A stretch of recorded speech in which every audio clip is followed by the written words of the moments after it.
Hello, all. My name is Fritz Kelly Edmond, And I'm Isabel Masella. And I'm Patrick Ace Fair. and today we're going to take you through our case study analysis of popular literature character Percy Jackson. After living his entire life alone with only his mother, Percy's life changes forever when he discovers that he is a Greek demigod. Demigods, or half-bloods, are half-bred children of ancient Greek gods and humans. Percy finds out that every ancient myth that he has been told is actually true, and all said myths are hidden in the modern world in ways that the average mortal cannot comprehend. Percy Jackson himself is a male. Throughout the stories we see him in, he is as young as 12, eventually grows to 18. He is a Caucasian boy, born and raised in New York City, and he's raised, aforementioned, by his single mother, Sally Jackson, and he grew up in a low socioeconomic status. Percy Jackson is a troublesome yet misunderstood boy who has to deal with a lot more than the average teenager. After spending his whole life fatherless and alone with nothing but his mother, Percy goes through a series of traumatizing events and learns that he is a son of Poseidon, the Greek god of the sea. This kicks off a chain of events that eventually mold Percy into one of the Greek world's most successful and powerful demigods ever. He ends up fighting in more battles than most Greek heroes could ever dream of fighting in. And in each battle, he slaughters scores of his enemies while also losing meaningful friends along the way. Percy has become one of the most powerful, successful, seasoned, influential half-bloods in the history of the mythological world. He is a hero of many battles. He is a surviving child of 2 apocalyptic prophecies. He has been to the worst parts of the underworld and lived to tell the tale. He has fought and bested gods, titans, cyclopes, giants, monsters, and demons, and has grown stronger with each victory. He was a commanding leader for not just 1, but 2 half-blood camps, and he had led legions of demigods into battle on multiple occasions. His battle history has earned him the respect of the Greek pantheon and the admiration of countless half-bloods. For preliminary diagnoses, he presented with having post-traumatic stress disorder, most likely, and anxiety. And the supporting evidence for this was because he spent his adolescent years fighting enemies while also attempting to find his own identity as the son of Poseidon. And in this process and journey, he witnessed many of his friends die that were very close to him. And then in the more recent years, he also lived with his stepfather, Gabe, who was abusive.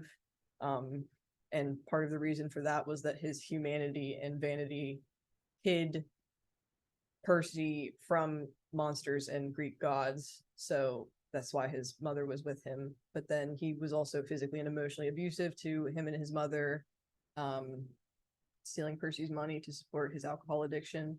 And this had a direct impact on struggles and presenting behavior that Percy contends with to this day, like self-blame, survivor's guilt, dissociation, hypervigilance.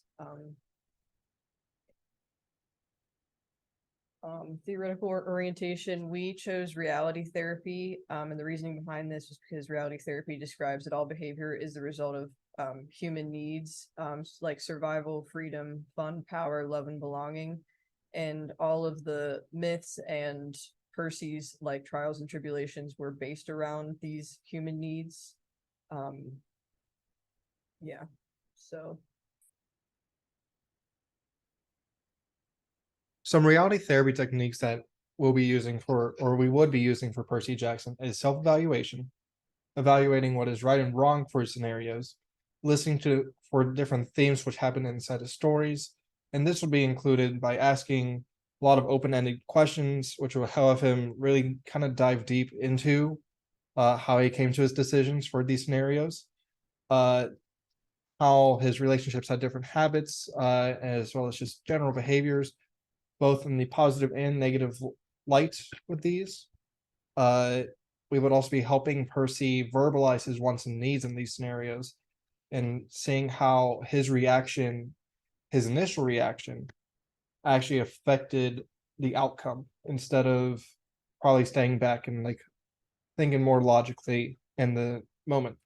Another thing that we would be doing for reality therapy techniques is developing goals that would be very collaborative with him to try and understand how his different relationships would have went, or as well as set goals for himself for the future throughout his development.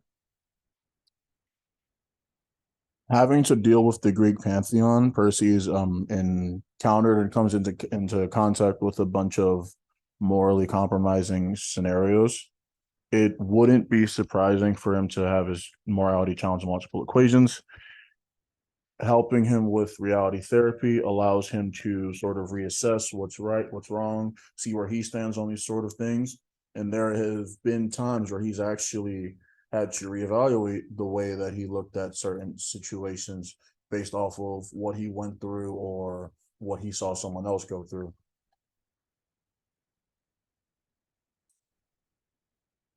We see the New York culture plays a big influence on him. He is not at all threatened by large crowds. He is very used to hustle and bustle. He is not threatened by he's never overstimulated, because in the city of New York City, you're constantly stimulated. You hear trains, you hear buses, you hear taxis everywhere, people yelling. It's New York City. He is completely enamored with the New York Yankees. He loves his Yankees. Some significant highlights and affects on Percy's personality and what kind of makes him the way he is. Well,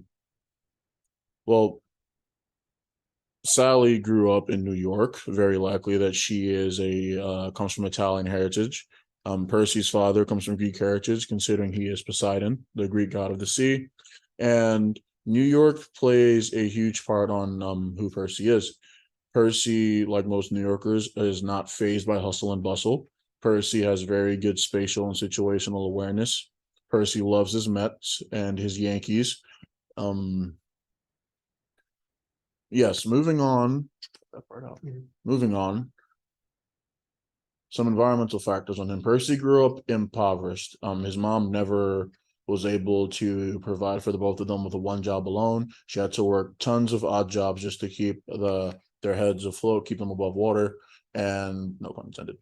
And him being from multiple mixed families, what with his mom marrying twice, once for his sake, and once again for her own sake, and her being another surrogate girlfriend of Poseidon, the sea god.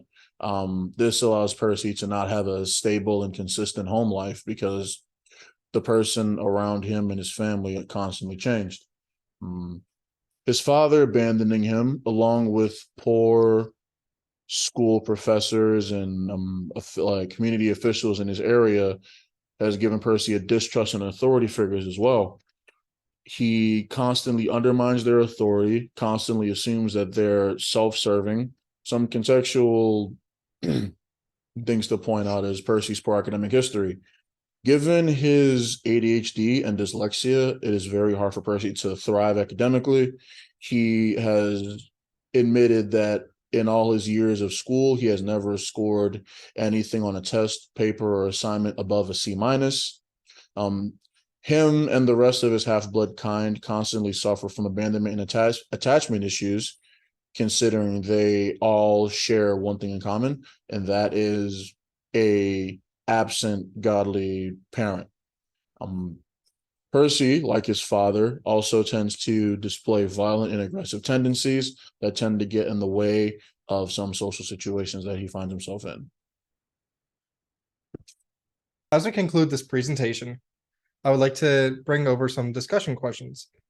Do you believe there's a differential diagnosis for Percy from the given symptoms and experiences? If so, what did we get wrong in interpreting Percy?